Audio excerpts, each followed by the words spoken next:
beginning of last year, I got a couple rental properties with my dad, and I was like, hey, we should sell them, and this, that, the other thing. My dad kind of pulled me back, and he's like, do we need to sell them? I said, well, not really. And he was like, well, where would our tenants go if we sold the houses? Wow.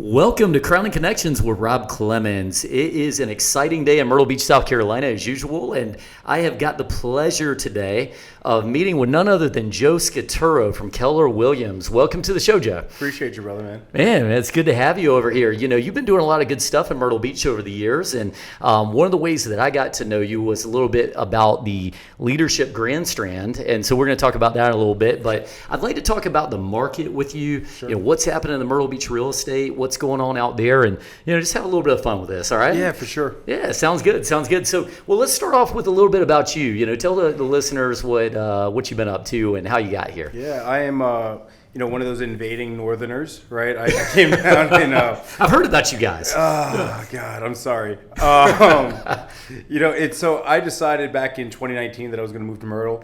And my whole plan, I was going to sell my house in New York in March of 2020, and then the world ended in March of 2020. Mm-hmm. And I'm in the epicenter of just chaos. And my business at the time, I had to lay all my employees off because they were non-essential. And I'm kind of freaking out for a couple months. I'm like, I don't know if I should move to a state where I know one person, while the world is ending, and they're telling me like if I breathe next to another person, I'm going to die. So I held off for a couple months, and then as things kind of calmed down a little, I got back to it. I was like, let's get rid of this house. Let's move. And man, what a culture shock. Because I moved here in August of 2020, and I went from New York where the gyms are still closed down. I couldn't go to a restaurant.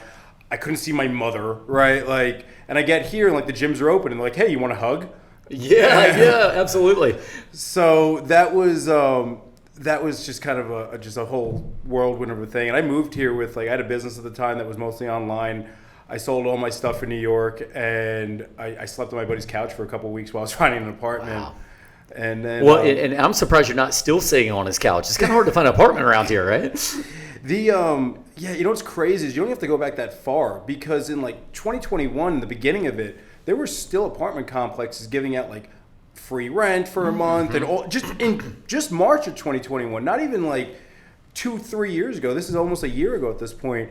And to see now that there's just nothing, right? Mm-hmm. And the scariest thing I run into on a regular basis, I'll get a phone call from someone like, hey, do you do rentals? And I'm like, well, how can I help? My landlord decided to sell. I've been on month to month for the last 6 years, boy. Right? And I'm like, all right, well, what do you pay right now? And they're like $1,300 for a 4-bedroom. And I'm like, all right, I can't find you that anywhere. I was going to say, right? that sounds pretty good, actually. And what happened last year a lot was you had all these landlords who said, hey, and nothing against them, right? They made a business decision. My value's up. I'm going to get rid of this thing. I only collect $1,300 a month in rent. And they unloaded these houses for double what they paid for them. Mm-hmm. And it was really heartbreaking to watch. And actually, it was beginning of last year, I got a couple of rental properties with my dad. And I was like, hey, we should sell them. And this, that, the other thing. My dad kind of pulled me back. And he's like, do we need to sell them? I said, well, not really. And he was like, well, where would our tenants go if we sold the houses? Wow. And it was one of those moments where I was like, thanks, Dad, for having the foresight to be a better person, right? Right. And he's the last guy that's doing that, by the way. Oh my God, right? And normally my dad's a very dollars and cents kind of person, just hey, no reason to kill ourselves, we whatever. And he just said, no, let's just hang out. And then when I watched it unravel over last year, I was super grateful that he was the one that pulled us back and said, look, we don't need to do this, these people are going to be homeless. And I'm a big believer, right? If I have tenants that have been in there and they're paying and they know they have a good price, they're not going to destroy my house. Mm-hmm. Where if because most of my tenants, I could kick them out, raise the rent $600, and then who knows what I'm getting. Yeah, so, absolutely. It's kind of like they say the devil you already know kind of thing. For sure. And so it was, again, that was just a nice thing that my dad had the foresight to just say look, we don't need to do this. Let's be good people here and we'll roll with this. And, I got licensed in 2021. I got my real estate license in January of 2021. I had a kick. Ooh, watch me. I caught myself. All right. Kick hiney. I had a great year, right? I sold 40 houses last year, and it was gangbusters, and it was fun, man. I sold everything from single wide trailers for $60,000 to $700,000 houses, and Man, it was. Most people purchasing a home is the biggest investment they ever do, right? Like that is everything. Most people don't own their own business. They save their whole life. The American dream is to get a house, and to just be like a small cog in that wheel of someone doing that is a lot of fun. No, it's a lot of power in that. And, I was in home building before I got into roofing. And one thing I found is that, we have to be careful as people in the home industry because, sometimes you almost categorize people. You'll say, oh, well, here's $70,000 guy, here's $700,000 guy. But really, for whichever one they are, it's all relative, right? They're spending the most money they ever spent. Yeah. So sometimes we tend to almost like naturally go, oh, well, they're probably not that picky. No, they're going to be picky. This is their biggest investment, right? And honestly, sometimes the more affordable housing is a lot more stressful for those people to purchase too, because like that is everything, and it's a lot of times it's their first home, right? So like your $700,000 purchasers probably purchased a house before, so they're not stressing if there's an outlet that's broken. But when you've saved up like everything you have, and you're literally just putting it all into, hey, I can get a house. Yeah. It's very stressful when the inspection report comes back and tells you there's some insulation hanging down, even though it may not be a big deal. Yeah. And that's why I always find it important, too, to make sure I have people that I'm working with, like as far as the home inspectors, that can properly explain to someone, like, what is a crisis and what's like $30. Absolutely. And how often in the modern market, because obviously I've been familiar with real estate for years and the way it goes. In today's modern market, what are some of the challenges? Are you finding that more critical inspections, less critical inspections, or is it about the same as it always was? I know you're fairly new to the industry, but. So here's like, because I've purchased and invested in properties forever. Like real estate was just like selling it was on my bucket list. So I don't know if you know, but this year the South Carolina sales contract changed. And prior it was we had three options. We do a repair procedure, which everybody chose. It was like, I'm going to get a home inspection, and I'll beat you up. I'll try to at least, and see what we can get out of you. And the other one was as is, which is I'm just going to take the house as it is. And the other one was due diligence, where I have a time period to do all my research. And at the end of that period, I can ask you for anything. Right. And if you don't want to do it, or if I can't agree, I can just pay you a termination fee and we're out. So last month we changed. We got rid of the as-is section and we got rid of the repair procedure, and it just went to due diligence. So if I want a house that's as-is, pretty much I say I don't need any due diligence period. But now I can take 2 weeks or a month or however long the seller grants me, and I can go through the house and ask for anything. We all were afraid that it was actually going to make it harder for buyers to get deals accepted, because people were going to offer like crazy due diligence amounts, and it was going to kind of box some people out. But what we found is now buyers actually have an advantage, because we can go in and say, you know what, we didn't realize the roof was this bad or this old, or we didn't realize that the carpets were in this bad of shape, or the floors, whatever. And I can just go back and ask for anything. So the nice thing is a buyer can go in, they can put, say, a $200, $500 due diligence amount, and then get out of the contract if they don't feel comfortable, which is protected them. Where before, if it wasn't a major issue like a roof or something structural, and you didn't want to do it in the repair procedure, I was still stuck to that contract. Yeah, I got you. So they have an out now, and it's given them a little bit more options. So, it's still a seller's market because there's nothing to buy, right? But buyers have gotten to the point now, especially with interest rates going up, where they're just not, okay, sure, I'll take it, right? And they're getting a little more picky. And you also had a ton of buyer fatigue last year, where I had clients that wrote 10 offers on houses that didn't accept it. I was going to ask you about that. I think that buyer fatigue is the thing. You got to a point where, especially in a market where, full asking price is kind of the going thing, right? Now, I got a question on that. If that is the case, why are the listing agents not just marking the prices way up? What's the deal? So, to me, it's actually hilarious, right? If you're out there bragging as a realtor, like, oh, I got every listing I got this year sold over asking. I'm like, well, do you not know how to price a house? That's what I'm thinking, right? And I proudly got a max 3 to 5 offers, the most on a house last year, right? Okay. I think if I get 15 offers, I completely screwed up, right? Because I didn't understand the market, and I said to most of my clients, I'm like, look, this is the number that's aggressive, right? Like, we're not going to get 45 offers. If we get this other one, we're going to torture 15 families. Right, exactly. If we go for that lower price initially, and I don't think that's fair, right? Like, I've seen sellers where we put in a full price offer, and they're like, we're going to wait. That's crazy, right? Makes no sense. And I'm just like, man, at the end of the day, like, we're all on the same team here, right? Like, whether you're an agent at another company, you're trying to help your client, I'm trying to help mine, right? Like, there's no reason to be like shady or manipulative or any of that stuff. And at the end of the day, too, I remind myself is like, if it's a seller's market right now, it's going to be a buyer's market eventually, right? And how I treat the other people in the industry, my clients, and all these things will come back around. Like it's just, there's no reason to be abusive. I totally agree with that. Let's talk about the after effects of that. So how are we doing with appraisals in the modern day market? Obviously, and for those of you who have not bought a house before, the thing's got to appraise if you want to get financing at some point. How are we doing with that? Man, and the fact that you're grimacing tells me it's not that great. No, I've had every version of insanity with this, right? Which is 2 weeks ago, we had an appraisal that came in higher than we thought it should have, right? And because the appraiser, at the end of the day, an appraisal is an opinion, right? So if they think that house is similar, they're going to use it. If they don't think it's similar, they're not going to use it. And it was just a nightmare. And I had an appraiser compare a house in Johnsonville to a house in Conway and say that they were the same thing. And I'm like, how is that even the same universe? Exactly. It's not the same county. It's not the same population. You don't make anywhere near the same money in Johnsonville as Conway.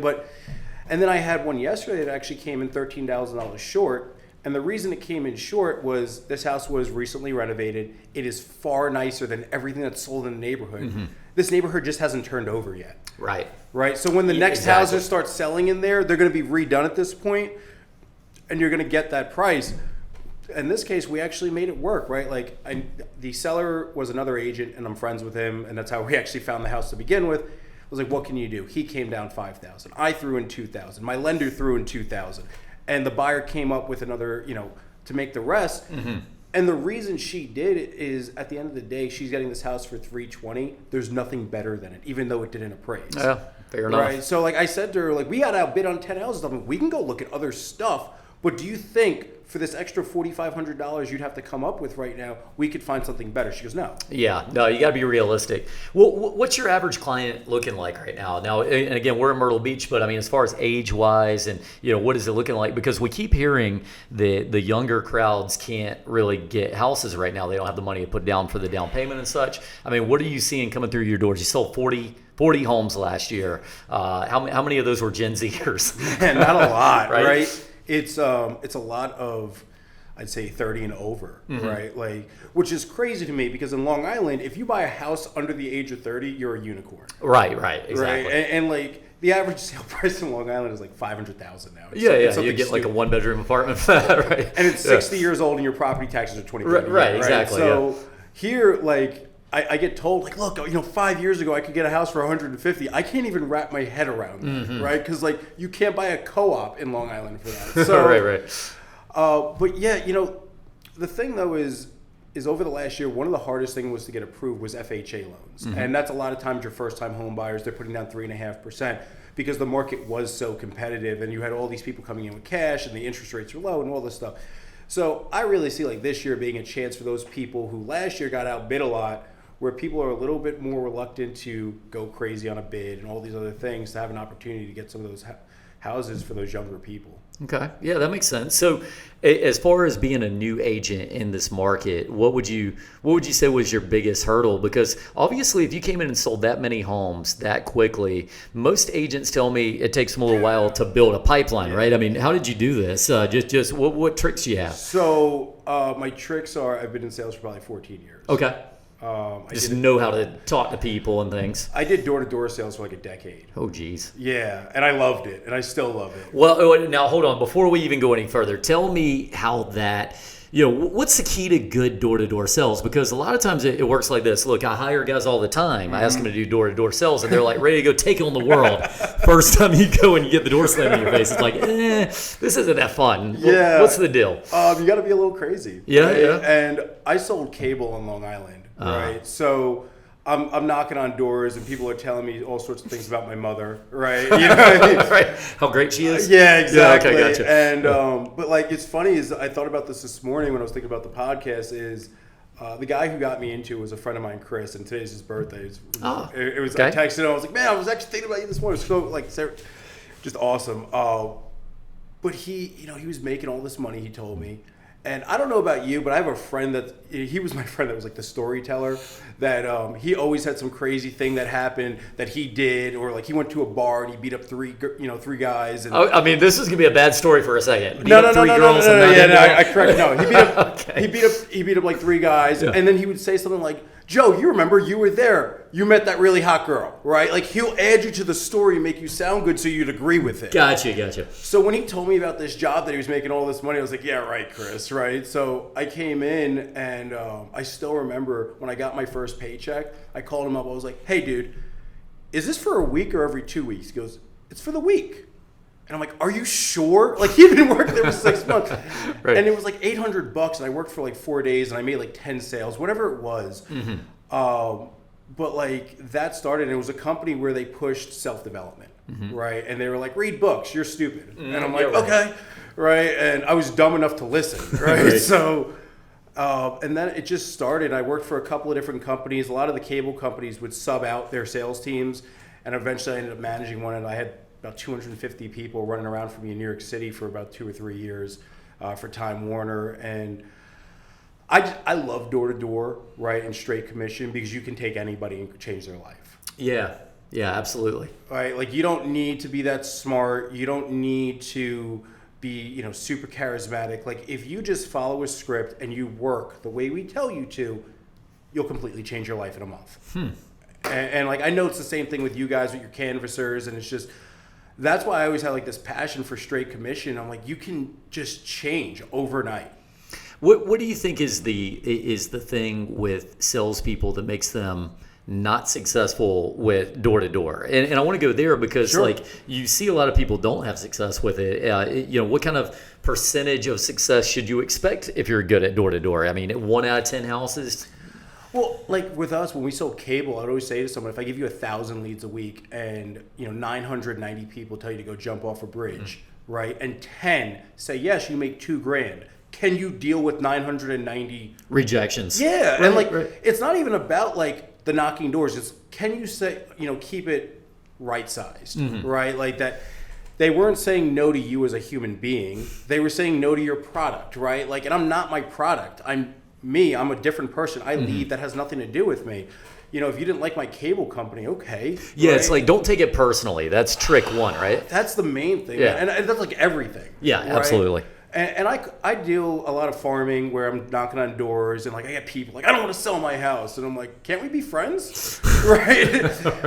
And I don't know if you ever listen to any stuff by Jim Rohn, but he'd always talk about, if someone says something crazy to you, say something crazy back, right? And he was selling Herbalife and someone came up to him and goes, I heard a couple people died taking your product.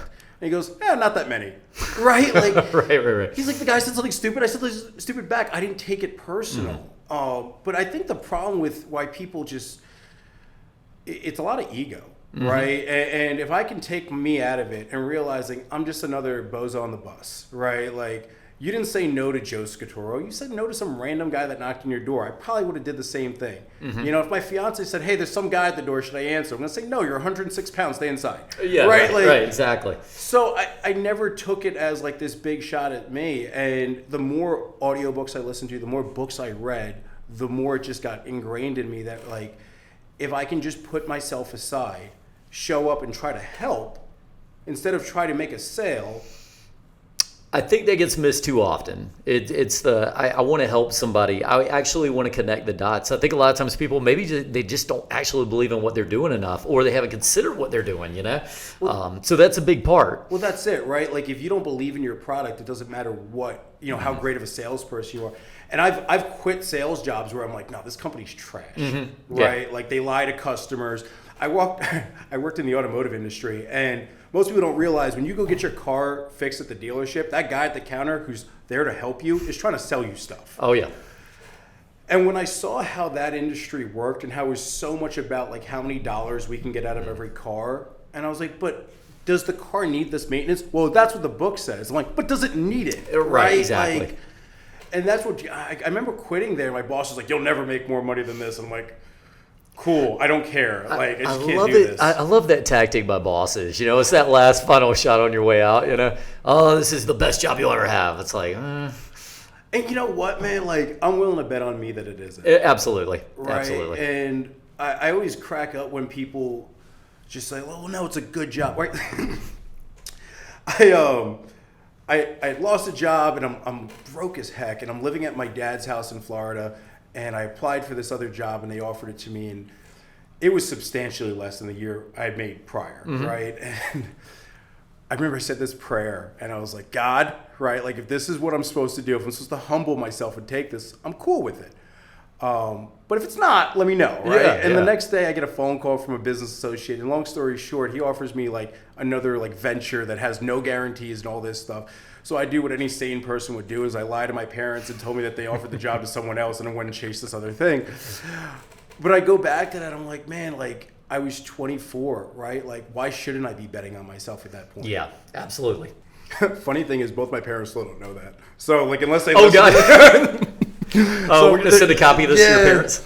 My mother will probably actually watch this whole thing. My mother's great. She's like my biggest cheerleader when it comes to work and business. So she'll probably watch this. Your mom is your biggest cheerleader? Oh, 100%. Man, mine too, man. Like sometimes people will tell me my mom was so hard on me. I was like, my mom wasn't hard enough on me growing up. You know? No, my dad did the beatings. Oh, he did the beatings? Yeah, for sure. What was he using? Was it just a belt, or was he like... So my dad was a mason, so he had these very thick... yeah, those nice, good mason hands. Yeah, and just like mitts. And by no means am I get abused. I have to put that disclaimer out there. Like, I was not... Yeah, of course. I was not beaten on a regular basis, but man, I don't know. I personally appreciate how nuts both my parents were. So I have immigrant parents. So like, I was convinced we were poor my entire childhood. Like, I thought we were a day away from the breadline, and like they were gonna take the house at any second.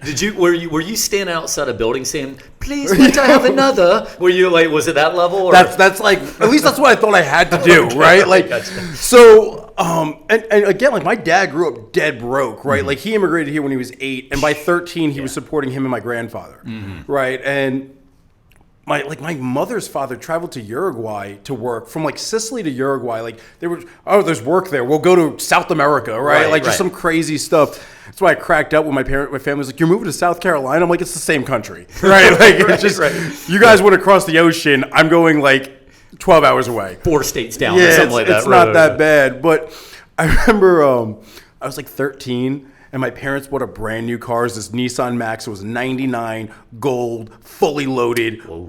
Right? And I'm actually confused because we've had nothing but garbage cars my entire life. Like, the one car that had AC was amazing, right? And this is like Long Island. We drive into Queens to go see my grandparents. It's sweltering heat. Yeah. Horrible. So my parents buy this brand new car, and I go to my dad. I'm like, excuse me, how do we have money? And like, he paid cash for it too. He just laid down bets. Like, he was like, psh, there you go. Like, he screwed with the salesperson. The salesperson thought they were going to make some money off of the financing. He's like, oh no, I have cash. No, it's all good. You're right. Yeah. So he goes, oh well, we paid off the house, and I was like so baffled. I'm like, oh, and then when I was 18, 19, I was doing mortgages, and I'm in 2006, so I'm part of the problem. Okay, and yeah, it was definitely. my fault. Everything about the economy. I accept your apology. Thank you. So, and then I start meeting, like, 80, 60, 70-year-old people who own 90% of the value in their house, and I'm like, wait a minute, what's going on? And early on, I got a good vision of, like, the financial literacy in our country is horrendous. Yeah. And it's just, it really is scary when you start thinking about some of that stuff. And it brings me back to like a gratitude of like having parents who were like, no. Like, my dad always said to me, like, if you live like it's bad when it's good, it'll never be bad. Oh, that's a good point. Don't buy things that you can't afford right now. Yeah. Obviously we can't do that with a house per se, but you see people run up their credit cards, just maxing those things out for, what's happening tomorrow, right? God, it is scary. Especially with interest rates rising, that the Fed's raising it, it's going to raise it on credit cards. It's all going to come to this one big thing, and it's just, I don't know. Got a crunch coming for sure. Do you look back on, because I kind of thought the story was going to go something like this. Your dad was going to tell you something like, well, you remember all those years where I only got you like, one little thing for Christmas? I've been saving up and now I bought a car.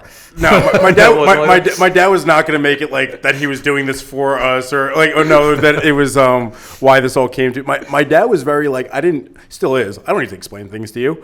Like I was fortunate enough at least that he told me that, right? Like normally he'd be like, what do you want from me? Go inside. That's magical, man. That your dad can still do that. That's magical. Dude, it's funny is it's both of the relationship with both of my parents. It's an interesting dynamic because my dad is probably the hardest working human being I've ever met in my entire life, right? Mm-hmm. Like I think he only respects me now because I get up at like 4:35, right? Okay, right. Yeah. But like the rest of my life, if I got up at 7 or 8, I was like half the day was gone. What are you doing? Yeah. And the man would just get up at 4 every day, go work construction for 8 hours, come home, work a side job, go garden for an hour. He pretty much had to though. He came over here with nothing, right? So this was like, and it's just like that whole, hey, who knows, mm-hmm. right? Like we don't know what we're gonna get out of this. And I remember. I had lost a sales job that I was making really good money on because something happened with the company. And I remember waking up the next day and just saying, man, I wish I could go knock on a door right now, right? Like, and that still haunts me. And I think probably what we kind of circle back to, like, why I had a good first year. I've been broke enough times, mm-hmm. right? Like, as an adult to be like, whew, if there's money right now, I better go grab it, right? Absolutely. No safety net either. I think some people think they have a safety net and it limits them. It holds them back a little.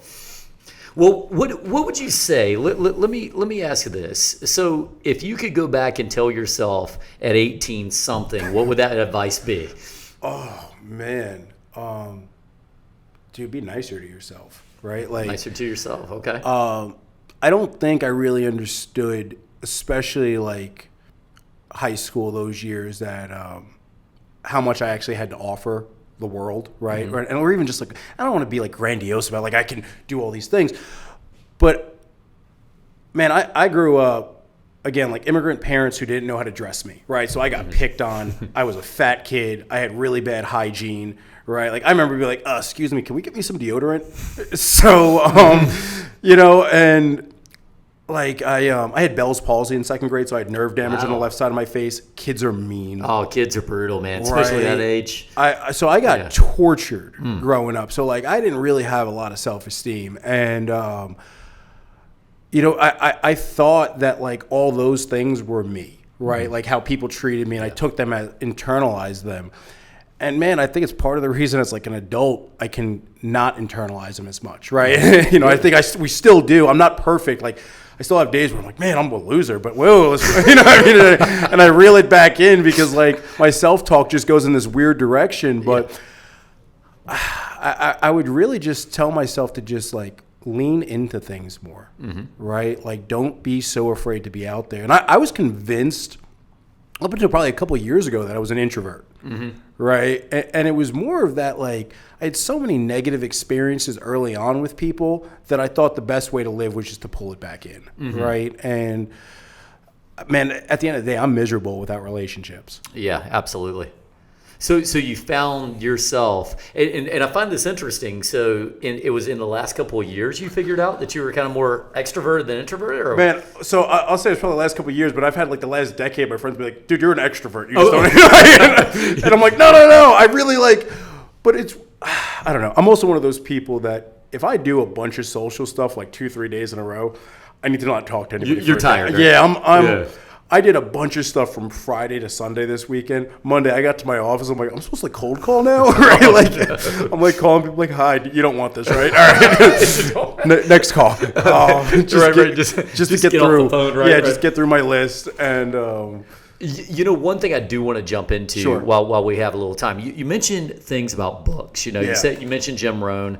Is there any particular book that you've read that you think that you would like to share that you think made a difference to you? I mean, any one book or a group of books? If you ever want to feel like a complete crybaby and a chump, you should read the David Goggins book. You Can't Hurt Me. I don't know if you've read it. I've read it. Okay. Oh, yeah. Right. So, my favorite thing about that book is he talks about not being a tough person for a long time and being someone that folded over everything and becoming someone who pushes through, right? Like, and to watch the whole just development of David Goggins is amazing. And I always give people the disclaimer, look, you need to make it through the first like 2 or 3 chapters because his childhood is so miserable. Oh, it's so brutal, right? That like listening to it, you want to eat a bullet and you're just like, I can't. And it doesn't get easier for him for a while. But this is a dude who ran a marathon with like something like a torn quadricep or something. I mean, he was taping his ankles together because his like during boot camp, like to finish his Navy SEALs training. It's just insane. Yeah. But like I look at him and I go, I don't have to be that crazy, right? But if I'm like a quarter as crazy as David Goggins, is it more than I'm doing today, right? And absolutely. That book, completely changed my mind, my life. And that was only a few years ago I read that. But prior to that, I'd say Brian Tracy's Psychology of Achievement, Psychology of Sales, Zig Ziglar, any of that stuff is fire. And my most prized possession I own is my Audible account. Right. Like you can literally strip me of everything. If you leave me on my Audible account, I can rebuild it all. Yeah, that's powerful, man. Because most people would say like, they're Netflix. You're like, that's good. That first sales company I worked for, they were like, hey, listen, you can listen to the radio when you make $10,000 a week. Okay, all right. They're like, if you're not making that kind of money, well, maybe you think you could be getting better right now. Like maybe there's more to learn. And it takes something like 8 years to get really proficient at something, right? Yeah. And for some reason, people don't consider sales something you can get proficient at. I love sales because like you don't have to be a personable person. You can learn sales skills, right? It's a skill. It can be taught. And if you can teach someone sales skills, which is all just communication, not only do they make more money, but their lives get better. Because my ability to communicate dictates 100% how good my life is, right? If I can communicate to my fiance my wants, needs, and hopes, well, how much more likely am I to get them from her, right? And have that relationship. And if she can communicate them to me, everybody's main argument with a spouse or a business partner, well, I didn't know you felt that way. Yeah, well, that's true. That's true. Yeah, it usually comes back to that. But there's a thing though, and I have to ask you this. I'm a big believer in steps, processes. Hey, step 1, step 2. But it feels like to me there's also something about the connection that sometimes people lose in the steps. So how do you keep that together? For example, 2 things done the same way but different inflection. And we have this talk sometimes. I told my sales staff, there's 3 things I want to know on every sell that you do. I want to know these things. And I always tell them it's 3 questions. It basically starts off with, why are you here? What's the problem? Yeah. Why are you buying a new cell phone? And then it's, how long have you been considering this for? Right? I want to know urgency. I want to know what's going on. And then the other thing is what other options have you considered at this point? Sometimes that might look like, have you got any other prices at this point? The problem is delivered properly. That's very natural, and we can have a great conversation. It's something like, hey, you've been thinking about doing this a while. Have you got anybody else looked at this yet? But it often comes out as, what other prices have you received? How long has this been? Does that make sense to you? So there's the steps, there's also the process and the communication. Man, you know what? It's just like asking a girl out, right? And I remember first time I asked out my fiance, I was like, did you eat yet? And that's romantic, dude. And it threw her off, right? So I jabbed her, right? And she goes, no. I'm like, cool. You want to get something to eat? She's like, did you just ask me to dinner? Yes, that's exactly what I did. Boy, that delivery is crisp, bro. Man, it was not my smoothest sales presentation, but she was the kind of client that wasn't going to take the BS one. Okay. And you know what? I found that a lot of times too. Is sometimes I'll go through a sales presentation and you're getting nothing out of the person. I call it like the dead fish customer, and you're kind of poking them. You're like, "Hey, are you live?" Yeah. And a lot of times I'll just be like, "Cool, so I'll set up the paperwork now." And like, "Whoa! I wasn't." Right. But at least they're talking then. Yeah. Right. But I think for everybody, it's finding their delivery method. But I also find that initially the salesperson needs to follow ours, right? You can make it yours after you figure out how to do it like this. Fair enough. And don't reinvent the wheel just yet. If you want to like sharpen up the wheel, change it a little, paint it, great. But just use this wheel, right? And it goes back to ego, right? Like, and humility, right? I used to think like humility was like thinking that I didn't know everything. No, humility is doing it your way. right? Because if I'm actually humble, I'm saying, you know what, Rob, I'll do it your way. Because you have been doing this forever. I trust you. I believe in you. But at the same point, right, it's this two-sided thing where me as a sales manager, I have to make sure you know that I care enough for you to care how much I know, right? And that's that John C. Maxwell thing. So sure. It's a lot of trial and error. You know, I was talking to a friend of mine, my little cousin's working for him as a broker in Long Island, and he's like, man, I don't know what's going on with his pitch with some of these customers. I'm like, make him leave his earbud in, right? Oh, yeah, absolutely. Have him call you while he's in the house and just listen to it, because it's hard, right? And I used to record my sales pitches in the beginning too. Like when I was with customers and I'd go back and listen to it and I'd cringe the whole time. I couldn't believe I said that. But for me, it was finding my style after I followed someone else's script. And my buddy who got me into sales made me write out my sales pitch. And I'd read it to him and goes, that's terrible. Do it again. And I had to just do that for hours sitting in the car while I shouted him for 3 days going on sales calls. And that's why I was able to build from there. But like the sales process is the same every time, right? It's intro, short story, qualification, presentation, close. It's just everything else in there is kind of filler. But well, the more natural you can get at that, the better you'll be at it, you know? And it's just repetition. Yeah, absolutely. And I do think, you know, we'll accept that, you know, you got to go work on your golf game. You got to go work on, you know, your bowling or whatever else it is. And you get into sales and you just assume you can do it. So I believe in that, the practice. Is this how we transitioned into a Kobe talk? Because I know that was a... You know, I could talk that for a long time. And this is the thing. I actually have a whole presentation called Mamba Mentality. I love it. And I got to tell you, I'll share it with you sometime. One thing I do want to hit before we get to the end of the show is you did LGS this year. Year, correct? Yep. And obviously a great program in Myrtle Beach, does a lot of good things. Have you done it? I have not done it, but we have our marketing director, Danielle Van Dyke. Yes. And she's done it. She told me a lot of good things about it. Yep. She said you guys are mainly just slacking off usually. Mostly. No, but you guys did a lot of great things. Yeah. What was your favorite thing that you did in this last year? Man, you know what? For me, only living here at that point when we started about a year, it was good to just get immersed in the community, right? And I like to see what's going on. And here's the thing. If you're taking a leadership program, most likely you're somebody I want to get to know. Yeah. Right? And I got a bunch of relationships out of it. And I really felt more a part of Myrtle Beach afterwards, right? So I had done another leadership program back in New York, which I was kind of like strong-armed into because my mother was the president of the organization. That sounds about right. Yeah, and I spent the entire time her telling me, "Do not embarrass me." Oh, great. That's perfect. Yeah, thanks, Mom. No pressure. No pressure. But man, LGS and a lot of the people I met there just reminds me of like, hey, the news tells me all this stuff, but these are the actual people in the community, right? And that's, you don't get those relationships at a bar playing pool, right? Like, you know, I do that program and I meet more people who read books, right? Yeah. And it's funny, it's just like, I think I've read more books as an adult than I ever did my entire school career. Oh, 100%. Absolutely. Well, because you're doing it because you want to and you want to soak in that knowledge. At school, you almost feel like you have to, right? Yeah.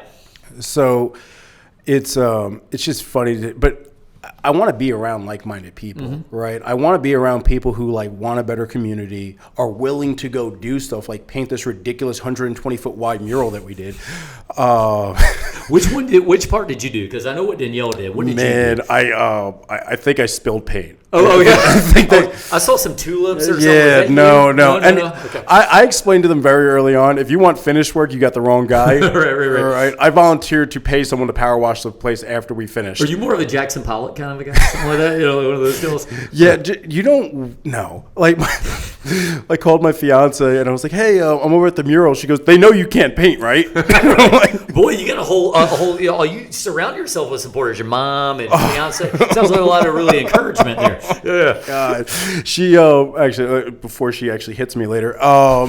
Yeah, when's the big day? How excited are you? So one, I'm really lucky, right? On our second date, I think it was, she was like, I don't want a wedding. And I was like, well, you're perfect. Wow, that's awesome.